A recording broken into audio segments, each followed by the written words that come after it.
Hi, my name is Caleb, and this is my presentation for cultural counseling. So the first thing that I decided to do a little bit of research on was about communication styles, which generally it's often seen as communication it only really works using just like verbal words, but more often than not, it's actually been found that gestures and body language and things like that are actually more important and sometimes are actually like the main foundation on which people will talk to each other.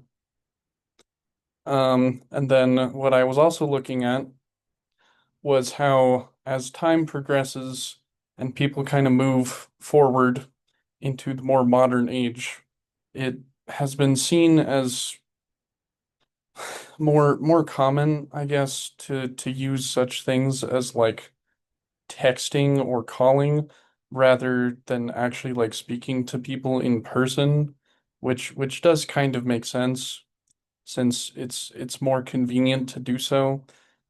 But I still just found that kind of interesting. So for my culture, what I found, so I am not technically from the Midwest, but I consider my culture to be the Midwest. But that's mainly because my entire family is from there, and so I associate a lot of things that I do with that area, even though I may not actually live there. And one of the main things that a lot of people think of when they think of the Midwest is called a term. It's more of like a slang term that's called Midwest nice. It's kind of hard to explain if you've never lived there, but basically it's how some people talk to each other where you are presenting yourself as being kind and it's like almost overwhelmingly kind and you don't really honestly you don't really know why, but that's only if you've never lived there before. So if you have lived there, it makes perfect sense. But then beyond that, usually in the Midwest, a lot of people base a lot of things that they do around their families, around the people close to them. They have a very, when I say progressive attitude, what I mean by that is that they're always trying to move forward and they're always trying to find new solutions to the same old problems.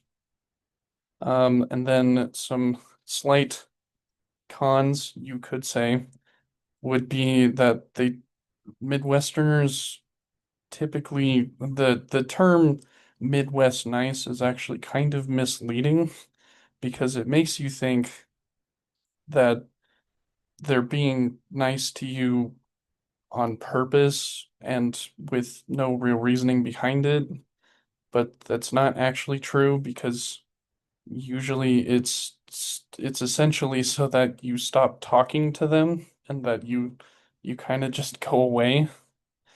Um, but it is still being very nice to you, and they do still want to help you, but that is something to keep in mind. To expand upon that, the main problem that is usually seen is the difference between the people that you would typically find in the cities versus the people that you would find in small towns. And so for the state that I associate myself the most with being Wisconsin, um, usually in the city area, it kind of feels like nobody is really like together. Everybody is kind of just off on their own. So it sort of feels like you're you have a sense of togetherness because there's more people, but then there's also a sense of being more alone too, because you often find yourself just like everybody is leading their own separate lives and they don't ever really intersect. Um, and then in the small towns, there's a very large sense of togetherness for the people who live there, but then for the people who don't live there, if for whatever reason you don't want to stay in the major cities or you decide to stop somewhere on the way because you're driving or something, then the people there automatically know that you are not from there. And because of that, they will oftentimes treat you a little bit differently. And that's not necessarily like on purpose to be rude, but it's more so just like an instinct almost. Um, so some stereotypes that I found and thought of is that there are a lot of sports teams that are in that area, and a lot of people there will definitely let you know that there are a lot of sports teams in that area because sometimes one of their first questions about you will be where your allegiance lies, and then that will sometimes determine how they treat you. Um, as I mentioned before, there's the Midwest nice, but not necessarily nice.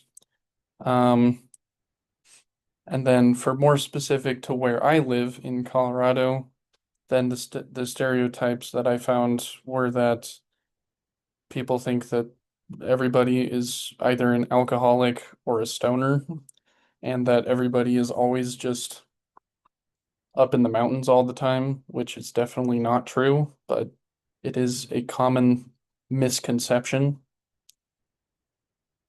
And then the other side of the stereotypes would be that the the area mostly surrounding Denver is typically seen in a very negative fashion, which is mostly because of the legalization of marijuana in that area and the major accessibility that people have to getting it there, and how some people will actually come from out of state and drive there just to get that and then leave the next day.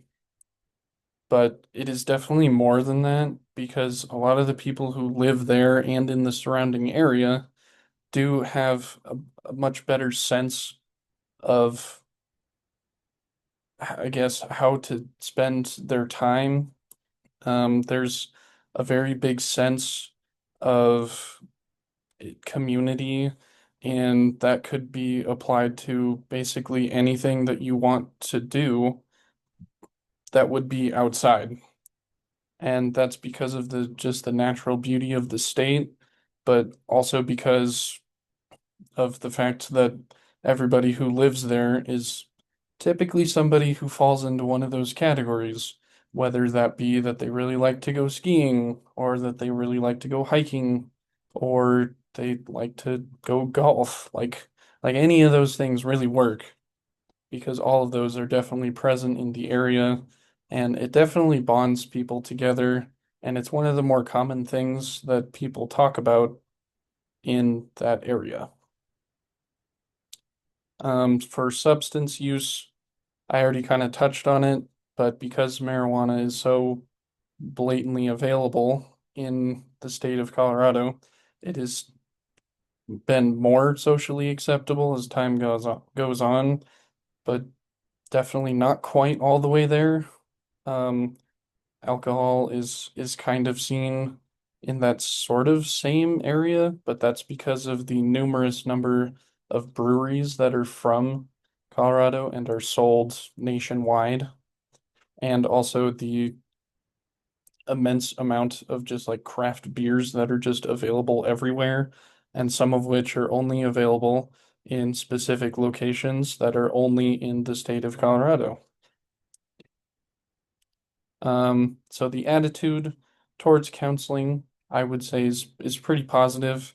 It definitely still brings in a lot of the stereotypes in the area, but in a good way. But that is also to be considered for the fact that a lot of people like to be outside or things like that. And then the major downside of counseling is usually that it is a bit too expensive or that people have to wait too long in order to actually get those services. So that's the main attitude.